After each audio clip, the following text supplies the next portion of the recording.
Next, we shall discuss about quasi contracts. Contingent contract പറഞ്ഞു, then absolute contract പറഞ്ഞു. ഇതെല്ലാം കഴിഞ്ഞിട്ട് അടുത്തായിട്ട് വരുന്നതാണ് quasi contract. So it's legal obligations ആണ്, legal obligations created by law which resembles a contract.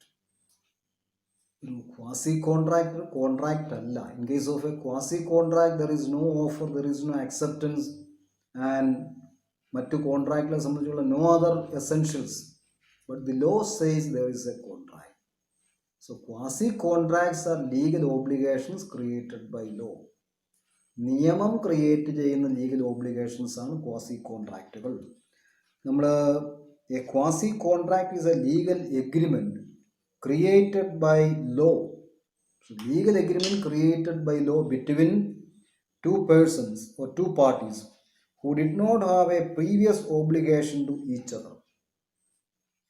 Previous obligation ഒന്നുമില്ല, law create ചെയ്യുന്ന ഒരു ലീഗൽ ഓബ്ലിഗേഷനാണ് അവിടെ, ലീഗൽ എഗ്രിമെൻ്റ് ആണ്, നിയമമാണ് ഇത് ക്രിയേറ്റ് ചെയ്യുന്നത്, പാർട്ടിക്കാരല്ല. ക്വാസി കോൺട്രാക്റ്റ് പാർട്ടിക്കാര് വിൽഫുള്ളായിട്ട് ക്രിയേറ്റ് ചെയ്യുന്നതല്ല. ചില പ്രത്യേക സാഹചര്യങ്ങളിൽ ലോ ക്രിയേറ്റ്സ് ആൻ എഗ്രിമെൻറ്റ്. അങ്ങനെ വരുന്ന കോൺട്രാക്റ്റുകൾക്ക് എന്താ പറയുന്നത്? ക്വാസി കോൺട്രാക്റ്റുകൾ. ചില സാഹചര്യങ്ങളിൽ നിന്നുണ്ടാകുന്ന കോൺട്രാക്റ്റുകളാണ്. അപ്പം it's a relation which resembles that created by a contract, or we can say quasi contract is a relation which resembles that created by a contract. അപ്പം ഒരു കോൺട്രാക്റ്റ് ക്രിയേറ്റ് ചെയ്യുന്ന റിലേഷൻഷിപ്പിനോട് സാമ്യമുള്ള റിലേഷൻഷിപ്പുകളാണ് ക്വാസി കോൺട്രാക്റ്റുകളിൽ മെയിൻലി ഓർത്തിരിക്കേണ്ടത്. Legal obligations or legal relationship created by law is a quasi contract. So in case of a quasi contract there is no offer, there is no acceptance, no other essential condition is necessary. But law creates, നിയമമാണ് create ചെയ്യുന്നത്. Then quasi contract is just an obligation which the law creates in the absence of any agreement. ആ ഒരു sentence ഓർത്തിരുന്നാലും മതി. Quasi contract is an obligation which the law creates in the absence of any agreement. In the absence of any agreement, law creates certain legal obligations. അതാണ് quasi കോൺട്രാക്റ്റുകൾ.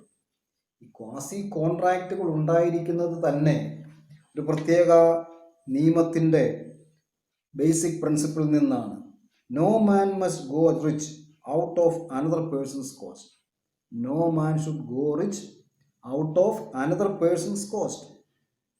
മറ്റൊരു വ്യക്തിയുടെ നഷ്ടത്തിൽ നിന്ന് ആരും പണക്കാരനാകാൻ പാടില്ല, അല്ലെങ്കിൽ ആരും നേട്ടമുണ്ടാക്കാൻ പാടില്ല. ഈ ഒരു പ്രിൻസിപ്പിളിൽ നിന്നുമാണ് ക്വാസി കോൺട്രാക്റ്റുകൾ ഉണ്ടാകുന്നത്. ക്വാസി കോൺട്രാക്റ്റുകൾ പ്രധാനമായിട്ടും എന്താ? Quasi contracts are legal obligations created by law that resembles a contract.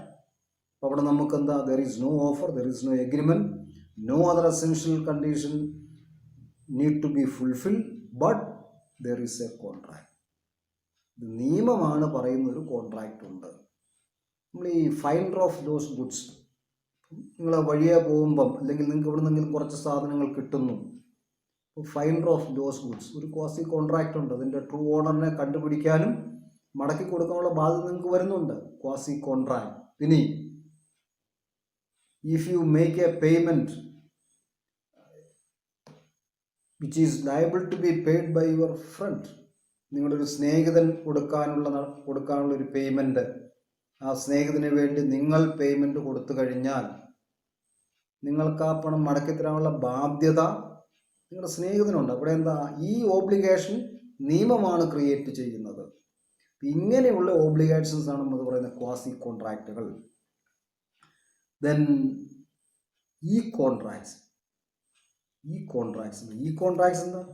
A contract entered into between two parties via internet മുഖാന്തരം രണ്ട് പാർട്ടിക്കാർ എൻ്റർ ചെയ്യുന്ന കോൺട്രാക്റ്റുകളാണ് ഈ കോൺട്രാക്റ്റുകൾ.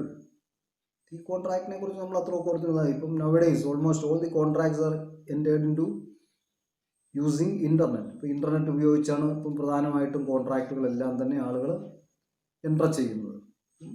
നെറ്റ് ഉപയോഗിച്ച് ഏർപ്പെടുന്ന കോൺട്രാക്റ്റുകളാണ് നമ്മളെന്താ ഈ കോൺട്രാക്റ്റുകളായിട്ട് വരുന്നത്. ഇനി നമ്മളൊരു കോൺട്രാക്റ്റ് ആദ്യമേ തന്നെ പഠിച്ചിരുന്നത്, ഒരു കോൺട്രാക്റ്റ് ഉണ്ടാകണമെങ്കിൽ there must be an offer and that offer must be accepted. ഇപ്പോൾ ഓഫറും അക്സെപ്റ്റൻസും ഉണ്ടായെങ്കിൽ എഗ്രിമെൻ്റ് ഉണ്ടാകുന്നുള്ളൂ. ആ എഗ്രിമെൻ്റ് എൻഫോഴ്സിബിലിറ്റി വന്നു കഴിഞ്ഞാൽ എന്തായിട്ട് മാറും? കോൺട്രാക്റ്റ് ആയിട്ട് മാറും.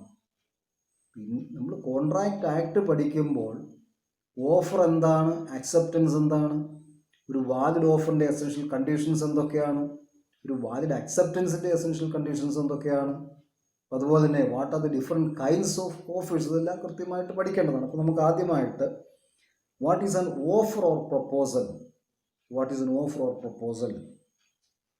നമ്മൾ അതിൻ്റെ അകത്ത് ഡെഫിനിഷൻ നോക്കിക്കഴിഞ്ഞാൽ section 2 subsection A of the Indian contract ആക്ടിൽ ഓഫറിൻ്റെ ഡെഫിനിഷൻ കൊടുത്തിട്ടുണ്ട്. ഓഫർ എല്ലായ്പ്പോഴും എന്താ, നമ്മൾ മലയാളത്തിൽ പറഞ്ഞാൽ ഒരു കാര്യം ചെയ്യാനോ ചെയ്യാതിരിക്കാനോ ഉള്ള തയ്യാർ ഒരാൾ മറ്റൊരാളെ അറിയിക്കുന്നതാണ് offer. when one signifies to another, അല്ലെങ്കിൽ when one signifies to another his willingness to do or abstain from doing something,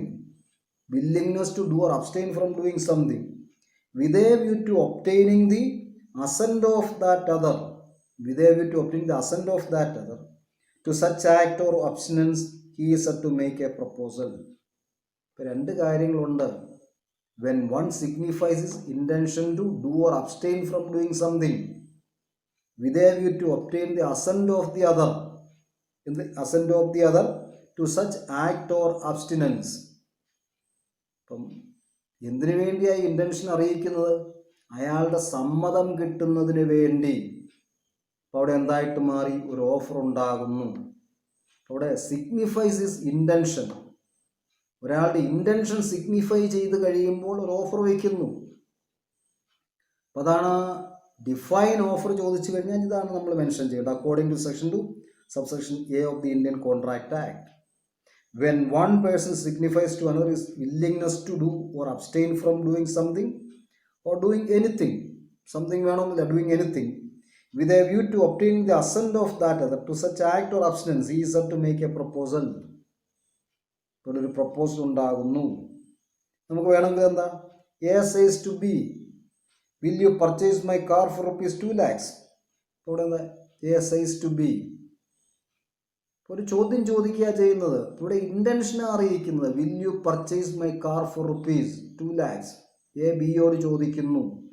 ഇവിടെ എന്താ, will you purchase my car for ₹2 lakhs. A അയാളുടെ കാറ് 2 ലക്ഷം രൂപയ്ക്ക് ബിക്ക് കൊടുക്കാനുള്ള ഇൻറ്റൻഷൻ അറിയിക്കുക ചെയ്യുന്നത്. ഒരു ഓഫറാണ്, ഇതൊരു വാലിഡ് ഓഫറാണ്. എന്തിനു വേണ്ടിയാണ് ഈ ഓഫർ ബിക്ക് കൊടുക്കുന്നത്? ബി ഈ ഓഫർ അക്സെപ്റ്റ് ചെയ്യണം, ബി ഇത് വാങ്ങാമെന്ന് സമ്മതിക്കണം. ഇങ്ങനെ വന്നു കഴിയുമ്പോൾ അതെന്തായിട്ട് മാറും? ഒരു വാലിഡ് ഓഫറായിട്ട് മാറുന്നു. ഇവിടെ എ അയാളുടെ കാർ ബിക്ക് കൊടുക്കാനുള്ള തയ്യാറ് ആണ് അറിയിക്കുന്നത്. Signifies intention to sell his car to B for ₹2 lakhs. Then the person making the offer is known as the offerer or proposer or promiser. The person making the offer is known as the offerer, proposer or promiser. And the person to whom the offer is made, ആർക്കാണോ ഈ offer കൊടുക്കുന്നത്, and the person to whom the offer is made is called offeree, proposee or promisee. Offerer, proposer or promiser, offeree, proposee or promisee. Then when an offer is accepted, then the promisee becomes a acceptor. Offer accept ചെയ്ത് കഴിയുമ്പോൾ he is called the acceptor. അപ്പോൾ എന്താ, പ്രോമിസറും അക്സെപ്റ്ററും. Promisee മാറി അക്സെപ്റ്ററായി. ഇപ്പം accept ചെയ്യുന്നത് വരെ പ്രോമിസറും പ്രോമിസിയും ഓഫറും ഓഫറിയും ഉണ്ടാകുന്നു. Once than offer is accepted, then the promisee or offer is known as the acceptor. അത് ഓർത്തിരിക്കുക. നമുക്കിതിൻ്റെ തന്നെ എസൻഷ്യൽ എലമെൻസ് ഒക്കെ ഉണ്ട്. ഇതിൻ്റെ ആ ഓഫറിൻ്റെ ഡെഫിനിഷൻ ഓർത്തിരിക്കുക. The essentials of valid offer. ഒരു ഓഫർ വാലിഡ് ആകണമെങ്കിൽ, ഒരു കോൺട്രാക്റ്റ് വാലിഡ് ആകണമെങ്കിൽ കുറേ എസെൻഷ്യൽസ് വരുന്നുണ്ട്. അതുപോലെ തന്നെ ഒരു ഓഫർ വാലിഡ് ആകണമെങ്കിലും കുറേ എസെൻഷ്യൽസ് വരുന്നുണ്ട്. അപ്പോൾ നമുക്ക് അതെന്തൊക്കെയാണെന്ന് നോക്കാം. What are the essentials of a valid offer? ആദ്യത്തെ എസെൻഷ്യലായിട്ട് പറയുന്നത് an offer may be express or implied. An offer may be express or implied. ഒരു ഓഫർ എന്താ? അത് എക്സ്പ്രസ് ഓഫറോ ഇംപ്ലൈഡ് ഓഫറോ ആകാം. Express offer, an offer made either by words spoken or in writing. Such an offer is known as an express offer. When an offer is made either by words spoken or in writing, it's an express offer. A says to B, I am ready to sell my car to you for rupees 2 lakhs. Says, word spoken, offer made by word spoken. Or A write to B, I am ready to sell my car to you for rupees 2 lakhs. എഴുതി കാണിക്കുന്നു, അല്ലെങ്കിൽ എഴുതി അയക്കുന്നു. ഇവിടെ എന്താ? Car വിൽക്കാനുള്ള തയ്യാറയാൾ A ബിയെ വാക്കാലോ റൈറ്റിങ്ങിലോ അറിയിക്കുന്നു, offer കൊടുക്കുന്നു. ഇവിടെ ഇന്റൻഷൻ അറിയിക്കുക ചെയ്യുന്നത്, സിഗ്നിഫൈ ചെയ്യുന്നു. ഇതെന്തായിട്ട് മാറും? ഇതൊരു എക്സ്പ്രസ് ഓഫറായിട്ട് മാറും. ദെൻ ഇംപ്ലൈഡ് ഓഫേഴ്സ് ഉണ്ട്. ഇംപ്ലൈഡ് ഓഫേഴ്സിൻ്റെ സാഹചര്യങ്ങളിൽ നിന്ന് മനസ്സിലാക്കിയെടുക്കുന്നത് inferred from the circumstances or behaviour of the parties. Inferred from, അവിടെ ഇൻഫേർഡ് എന്നുള്ള വാക്കിന് ഒരു അണ്ടർസ്റ്റുഡ് ഫ്രം, മനസ്സിലാക്കിയെടുക്കുന്നു, അതിന് പ്രാധാന്യമുണ്ട് in case of implied offers. Then രണ്ട്, express may be an offer may be express or implied. Then implied offer നമുക്ക് ഒരു ഉദാഹരണം പറയുകയാണെങ്കിൽ, ഇംപ്ലൈഡ് ഓഫർ പെരുമാറ്റത്തിൽ നിന്നോ സാഹചര്യങ്ങളിൽ നിന്നോ മനസ്സിലാക്കിയെടുക്കുന്നത് ഒരു ഇംപ്ലൈഡ് ഓഫറാണ്. നമ്മളൊരു റെയിൽവേ ജേർണിക്ക് വേണ്ടി ടിക്കറ്റ് എടുക്കാൻ ക്യൂവിൽ നിന്ന് കഴിഞ്ഞാൽ അതെന്താ? ക്യൂവിൽ നിൽക്കുന്ന ആ ഒരു പ്രവൃത്തി ഒരു ഇംപ്ലൈഡ് ഓഫറാണ്. അവിടെ A standing in queue for purchasing a railway ticket. A is making an implied offer to the railway company, I am ready to travel by train. ഞാൻ പണം തന്ന് ടിക്കറ്റ് എടുത്ത് ട്രെയിനിൽ യാത്ര ചെയ്യാൻ തയ്യാറാണ്. ഒരു ഓഫർ കൊടുക്കുക എന്ന്, ഒരു ഇംപ്ലൈഡ് ഓഫറാണ് കൊടുക്കുന്നത്. അപ്പോൾ അവിടെ എന്താ? വാക്കാൽ പറയുന്നില്ല. നമ്മളിപ്പം ക്യൂ നിന്ന് കഴിയുമ്പോൾ അവിടെ പോയി ബഹളം വെച്ച് പറയുന്നില്ല, അല്ലെങ്കിൽ എഴുതി കാണിക്കുന്നില്ല ഞാൻ റെയിൽവേ യാത്രയ്ക്ക് തയ്യാറാണ്. അവിടെ എന്താ? ക്യൂവിൽ നിൽക്കുക എന്നുള്ളൊരു പ്രവൃത്തി തന്നെ എന്താണ്? That is an implied offer. The act of standing in queue is an implied offer. Implied offers ഉണ്ട്, എക്സ്പ്രസ് ഓഫേഴ്സ് ഉണ്ട്. ദെൻ രണ്ടാമത്, എസെൻഷ്യൽസ് ഓഫ്, നമ്മളെ എസെൻഷ്യൽ കണ്ടീഷൻസ് ഓഫ് ഓഫേഴ്സിൽ രണ്ടാമത്, an offer may be specific or general. Offer എന്താ? Specific ഓഫറോ general ഓഫറോ ആകാം. സ്പെസിഫിക് എന്ന് പറഞ്ഞാൽ when an offer is made to a specific person, or when an offer is made to a particular group of persons, such an offer is a specific offer. When A says to B, I am ready to sell my car for rupees 2 lakhs to you, it is a specific offer. Here the offer is made only to B. ഇവിടെ A ആ offer കൊടുക്കുന്നത് ബിക്ക് മാത്രമാണ്. 2 ലക്ഷം രൂപയ്ക്ക് car വിൽക്കാമെന്നുള്ള ഒരു offer A ബിക്ക് മാത്രമായിട്ടാണ് കൊടുക്കുന്നത്. Here the offer is made to a particular person. ഇത് സ്പെസിഫിക് ഓഫറാണ്. when an offer is made to the world at large, ലോകത്തിന് മുഴുവനായിട്ട് കൊടുക്കുന്നു. A put an advertisement in the social media or newspaper. എന്താണ്? He is ready to sell his motor car for rupees 5 lakhs.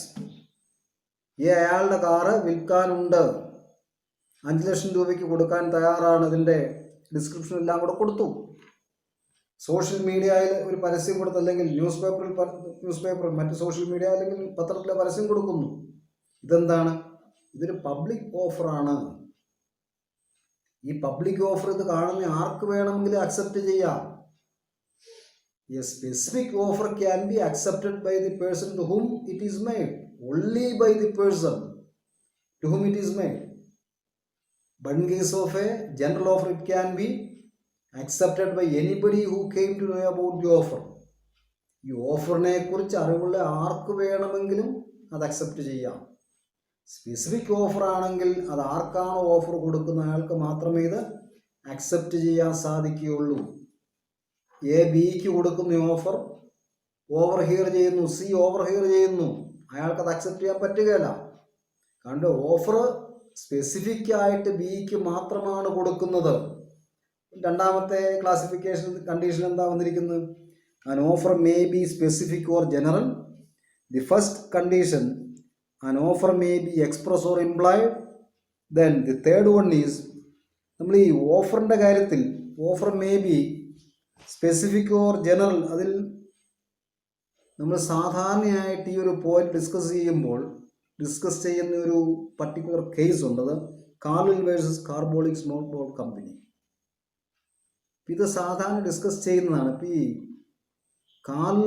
Carbolic smoke ball company, അവിടെ ഒരു particular smoke ball ഒരു smoke ball ഉപയോഗിക്കുകയാണ് എങ്കിൽ influenza വരില്ല, ഒരു particular ഒരു രോഗം വരില്ല എന്നൊരു പരസ്യം കൊടുക്കുന്നു. ഇപ്പം നമ്മൾ നോക്കിക്കഴിഞ്ഞാൽ ഇപ്പം ഏതെങ്കിലും ഒരു പർട്ടിക്കുലർ ഡിസീസിന് വേണ്ടി ഒരു പരസ്യം കൊടുക്കുകയാണ് മരുന്ന് കമ്പനി, ഞങ്ങളുടെ ഈ പർട്ടിക്കുലർ ഇവിടെ ഏതാണ് ഈ ഇൻഫ്ലുവൻസയ്ക്ക് വേണ്ടി ഒരു സ്മോക്ക് ബോൾ ഉപയോഗിച്ച് കഴിഞ്ഞാൽ നിങ്ങൾക്ക് ഇൻഫ്ലുവൻസ വരില്ല എന്ന് പറയുന്നു. കാർലിൽ അത് വാങ്ങി ഇവർ പറയുന്ന അത്രയും ടൈമിൽ ഉപയോഗിക്കുന്നു. ഈ ഉപയോഗിക്കുന്നതിൻ്റെ ഇടയ്ക്ക് മിസസ് കാർലിന് ആ രോഗം പിടിക്കുന്നു. രോഗം പിടിച്ചു കഴിഞ്ഞപ്പോൾ കേസ് കൊടുത്തു. അവിടെ വിധി വന്ന് മിസസ് കാർലിന് അനുകൂലമായിട്ടാണ്. കാരണം അവിടെ കോടതി പറഞ്ഞത് എന്താ, ഇവിടെ കാർബോളിക് സ്മോക്ക് ബോൾ കമ്പനി ഒരു പബ്ലിക് ഓഫറാണ് കൊടുത്തത്, ജനറൽ ഓഫറാണ് കൊടുത്തത്. ഈ ഓഫർ കാർലിൽ അത് വാങ്ങി ഉപയോഗിച്ച് കഴിഞ്ഞപ്പോൾ ആ ഓഫർ അക്സെപ്റ്റ് ചെയ്തു, ഒരു ബൈൻഡിങ് കോൺട്രാക്റ്റ് ഉണ്ടായി. ഇതിൻ്റെ ഇടയ്ക്ക് ഇവർക്ക് ആ രോഗം പിടിച്ചത് കൊണ്ട് ഷീ ക്യാൻ ക്ലെയിം കോമ്പൻസേഷൻ. നമ്മൾ ഈ മരുന്ന് കമ്പനികളൊക്കെ കൊടുക്കുന്ന പരസ്യങ്ങൾ ആ മരുന്ന് വാങ്ങി ഉപയോഗിച്ച് കഴിഞ്ഞാൽ നമുക്ക് കൃത്യമായ ഫലം കിട്ടുന്നില്ല എങ്കിൽ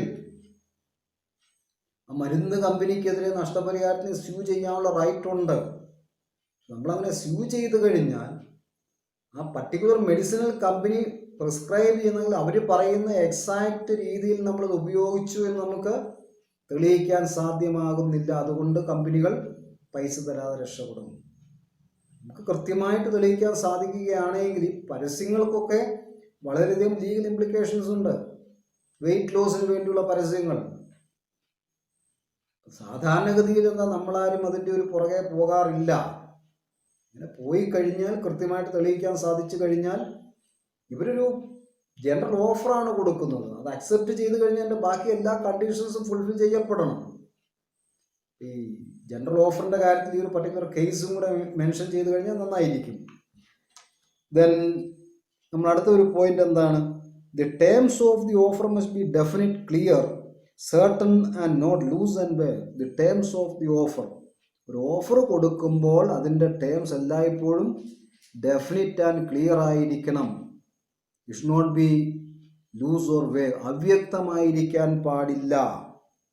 അപ്പം കാരണം എന്താ, a vague offer does not convey any message, അല്ലെങ്കിൽ ഒരു മീനിങ്ങും ഇല്ല വേഗ് ഓഫർ വന്നു കഴിഞ്ഞാൽ.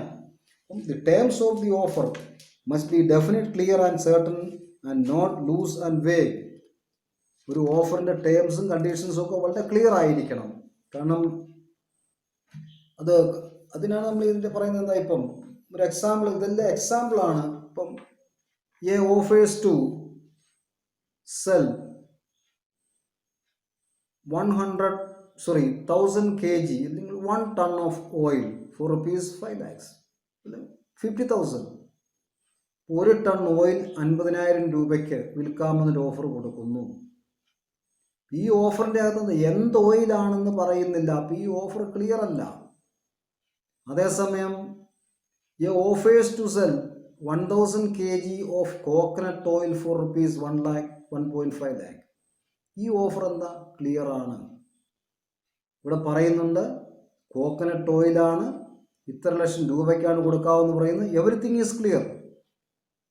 അതേസമയം A offers to sell 1000 kg of oil for ₹1 lakh.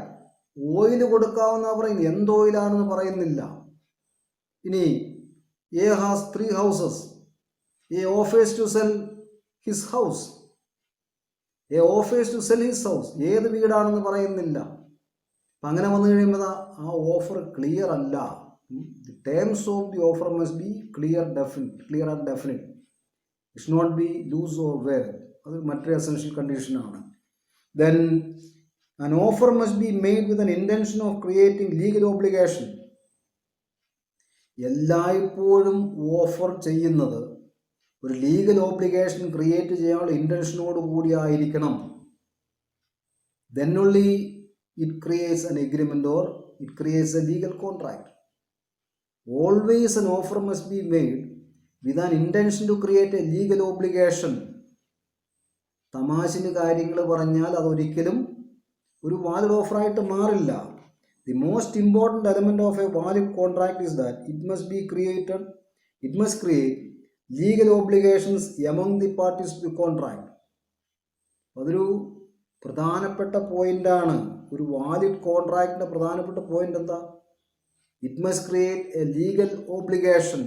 പാർട്ടികൾക്കിടയിൽ legal obligation create ചെയ്യണം. ലീഗൽ ഓബ്ലിഗേഷൻ ക്രിയേറ്റ് ചെയ്യുന്നില്ല എങ്കിൽ അതൊരു കോൺട്രാക്റ്റായിട്ട് മാറുന്നില്ല. അതുകൊണ്ടാണ് ഈ ഡൊമസ്റ്റിക് എഗ്രിമെൻസും സോഷ്യൽ എഗ്രിമെൻസും ഒന്നും എന്തായിട്ട് മാറാത്തത്? കോൺട്രാക്റ്റായിട്ട് മാറാത്തത്.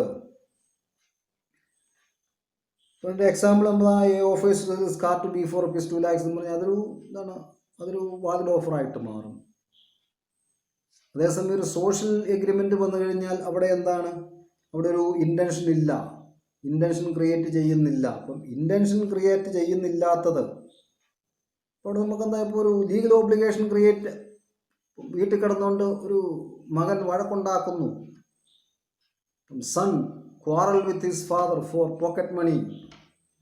The father offers him ₹1,000 every month.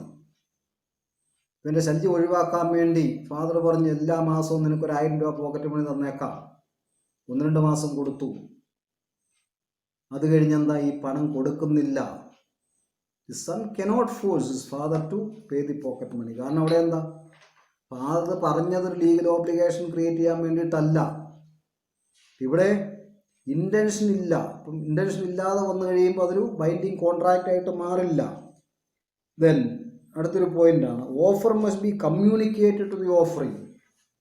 ഒരു ഓഫർ ഒരു വാലിഡ് ഓഫർ ആകണമെന്നുണ്ടെങ്കിൽ it must be communicated to the offeree. ഓഫറിയെ അറിയിച്ചു കഴിയുമ്പോൾ മാത്രമേ ഒരു valid offer ഉണ്ടാകുന്നുള്ളൂ.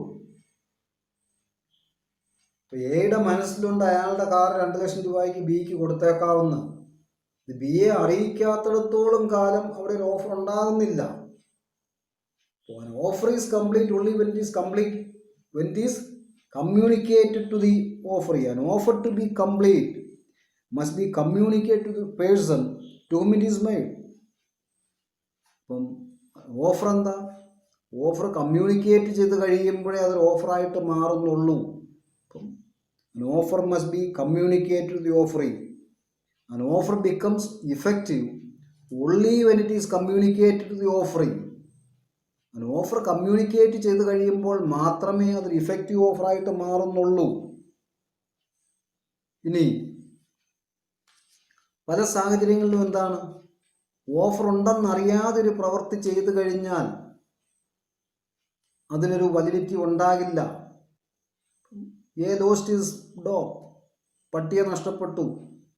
He made an announcement, those who find it A reward of ₹50,000 will be given. അപ്പം എക്ക് പട്ടിയെ നഷ്ടപ്പെട്ടു. എ ബുദ്ധിമുട്ടി, ഒരു പട്ടിയെ പോയപ്പം എക്ക് വളരെ ബുദ്ധിമുട്ട് തോന്നിയതുകൊണ്ട് എ ഒരു അനൗൺസ്മെൻറ്റ് നടത്തി, ഈ പട്ടിയെ തിരിച്ചു കൊണ്ടുവന്ന ആൾക്ക് ₹50,000 കൊടുക്കും. Without knowing this offer, a person named D ഈ പട്ടിയെ കണ്ടെത്തി, found this dog and return this dog to A. എയുടെ പട്ടിയെ നഷ്ടപ്പെട്ടു. എ ഒരു അനൗൺസ്മെന്റ് നടത്തി, ഡിക്ക് പട്ടിയെ കണ്ടുകിട്ടി, പട്ടിയെ തിരിച്ചു കൊണ്ടുവന്ന് കൊടുത്തു. After some time D came to know that there was an announcement for reward. ഒരു റിവാർഡിന് അനൗൺസ്മെൻ്റ് ഉണ്ട് എന്നറിഞ്ഞു.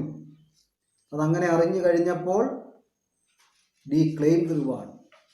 എ കൊടുത്തില്ല. അപ്പം അങ്ങനെ ഒന്നും എന്താ കോടതി പോയി കഴിഞ്ഞപ്പം എയ്ക്ക് അനുകൂലമായിട്ടാണ് വിധി വന്നത്. കാരണം എന്താ, ഇവിടെ ഓഫർ ഉണ്ട് എന്ന് അറിയാതെയാണ് ആ പ്രവൃത്തി ചെയ്തത്. അപ്പോൾ ഓഫർ കമ്മ്യൂണിക്കേറ്റഡ് ആയിട്ടില്ല. അപ്പോൾ കമ്മ്യൂണിക്കേറ്റഡ് ആകാത്തത് കൊണ്ട് ആ ഓഫറിന് വാലിഡിറ്റി ഇല്ല, ഒരു വാലിഡ് ഓഫറായിട്ട് മാറുന്നില്ല. Then an offer must be made with a view to obtaining the assent of the other party. Offer എല്ലായ്പ്പോഴും എന്താ, അതർ പാർട്ടിയുടെ സമ്മതം ലഭിക്കുന്നതിന് വേണ്ടിയായിരിക്കണം. With an intention, with a view to obtain the assent of the other party to whom the offer is made. Next point, an offer may be conditional. Offer conditional ആകാം. Some condition can be attached to the offer. അപ്പം അതിനൊരു കുഴപ്പമൊന്നുമില്ല. But acceptance cannot be conditional. A condition can be attached to an offer can be conditional. ഇപ്പം ഒരു എന്താ, he offers to sell his car to B for ₹2 lakhs. If he makes the payment within the 31st of particular month, 31st of November, condition ഉണ്ട്.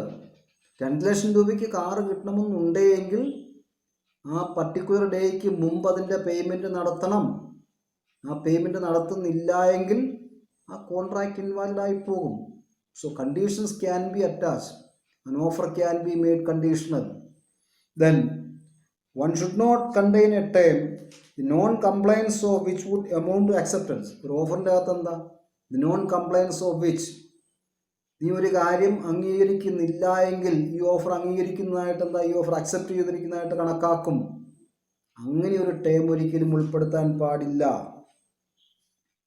ഇത് നമുക്ക് ആ ഒരു കാറിൻ്റെ example പറഞ്ഞാൽ മതി. A offers to sell his car to B. If B is not accepting the offer within a particular day, he will assume that he accepted the offer. Accept ചെയ്യുന്നു എന്ന് ഒരു നിശ്ചിത ദിവസം അറിയിക്കുന്നില്ല എങ്കിൽ അക്സെപ്റ്റ് ചെയ്തതായിട്ട് ഞാൻ കണക്കാക്കും. അങ്ങനെ ഒരു ഓഫർ കൊടുത്തു കഴിഞ്ഞാൽ അതൊരു വാലിഡ് ഓഫറായിട്ട് മാറുന്നില്ല. Then special terms attached to an offer should also be communicate to the offering. എന്തെങ്കിലും സ്പെഷ്യൽ ടേം ഓഫറിനോട് അറ്റാച്ച് ചെയ്യുന്നുണ്ടെങ്കിൽ that must be communicated to the offering. രഹസ്യമായിട്ട് വെക്കാൻ പാടില്ല. ടേംസ് ആൻഡ് കണ്ടീഷൻസ് നമുക്ക് അറ്റാച്ച് ചെയ്യാം. an offer can be conditional, but such conditions has to be communicated to the offering. ഇനി ഒരു പ്രധാനപ്പെട്ട അടുത്തൊരു പോയിന്റ് എന്താ, an invitation to offer is not an offer. ഒരു ഓഫർ കിട്ടാനുള്ള ഒരു invitation to offer. An invitation to an offer is not an offer. It's only a mere invitation. അതൊരു ഓഫറായിട്ട് മാറുന്നില്ല. An invitation to offer is not an offer. Then നമ്മളൊരു tender as a definite offer. Tender അതൊരു പ്രധാനപ്പെട്ട പോയിന്റാണ്. Tender as a definite offer. The tender in response to an invitation to offer. Invitation to ഓഫറിന് ബദലായിട്ട് tender കൊടുക്കുന്നു. A tender in response to an invitation to offer is an offer. ഒരു invitation to ഓഫറിന് പകരമായിട്ട് കൊടുക്കുന്ന tender ഒരു ഓഫറാണ്. When tenders are invited for supply of specific goods, specified goods or services, each tender submitted is an offer. നമുക്ക് പത്രത്തിലൊക്കെ പരസ്യം കാണാം, tenders invite ചെയ്യുന്നു. അപ്പം അങ്ങനെ ആ ടെൻഡർ ഇൻവൈറ്റ് ചെയ്ത് കഴിയുമ്പോൾ അതിന് പകരമായിട്ട് സബ്മിറ്റ് ചെയ്യുന്ന ഓരോ ടെൻഡറും വാലിഡ് ഓഫറായിട്ട് മാറുന്നു. അതാണ് പറഞ്ഞിരിക്കുന്നത്, tender as a definite offer. Tenders are definite offers. Tenders definite offers ആയിട്ട് കണക്കാക്കും. Then the offer may be positive or negative. Offer എല്ലായ്പ്പോഴും പോസിറ്റീവ് ആകണമെന്നില്ല. Offer can be positive or negative. ഇപ്പം പോസിറ്റീവ് എന്താ, എന്തെങ്കിലും കാര്യം ചെയ്യാവുന്നൊരു ഓഫറാണെങ്കിൽ an offer to do something is a positive offer. An offer not to do something is a negative offer. ഒരു കാര്യം ചെയ്യാമെന്നുള്ള offer positive ഓഫറും ചെയ്യില്ല എന്നുള്ളൊരു ഓഫറാണെങ്കിൽ നെഗറ്റീവ് ഓഫറായിട്ട് മാറും. നമ്മളിതിൻ്റെ അകത്ത് പ്രധാനമായിട്ടും 13 പോയിന്റുകളാണ്. അല്ല, 13th point, a mere statement of intention is not an offer. ഒരു ഇന്റൻഷൻ എന്താ, മിയർ സ്റ്റേറ്റ്മെന്റ് ഓഫ് ഇന്റൻഷൻ അതൊരു ഓഫർ അല്ല. Sometimes a person declares that he has the intention to do something. He has the intention to do something. എന്തെങ്കിലും ഒരു കാര്യം ചെയ്യാനുള്ള intention ഉണ്ടെന്ന് അറിയിച്ചു കഴിഞ്ഞാൽ അതെന്തായിട്ട് മാറും? അതൊരു ഓഫറായിട്ട് മാറുന്നില്ല. Then this does not amount to an offer. So a person declares that he has an intention to do something. This does not amount to an offer. ഈ പറഞ്ഞിരിക്കുന്ന 13 പോയിന്റുകൾ എന്താ? ഒരു ഓഫറുമായിട്ട് ബന്ധപ്പെട്ട എസെൻഷ്യൽസ് ആണ്. ഈ ഒരു 13 പോയിന്റുകൾ നിങ്ങൾ ഓർത്തിരിക്കുക. എസെൻഷ്യൽസ് ഒരു essentials of a valid offer, അത് പ്രധാനമായിട്ടും ഓർത്തിരിക്കുക. Essential elements of a valid offer. ഈ 13 പോയിന്റുകൾ ബ്രീഫായിട്ട് ഓർത്താൽ മതി. ഇപ്പം നമുക്കൊരു 5 മാർക്കിനാണെങ്കിൽ നിങ്ങൾ ആ 13 പോയിന്റുകൾ കോട്ട് ചെയ്യുക. 2-3 സെൻറ്റൻസിൽ മാത്രം അതിന് എക്സ്പ്ലനേഷൻ കൊടുക്കുക. Try to limit your answers within 2 or 3 pages. ഒരു 3 പേജിൽ ഒരു കാരണവശാലും കൂടാൻ പാടില്ല 5 മാർക്കിനാണെങ്കിൽ. If you can limit the answer within 2 pages, that will be always good.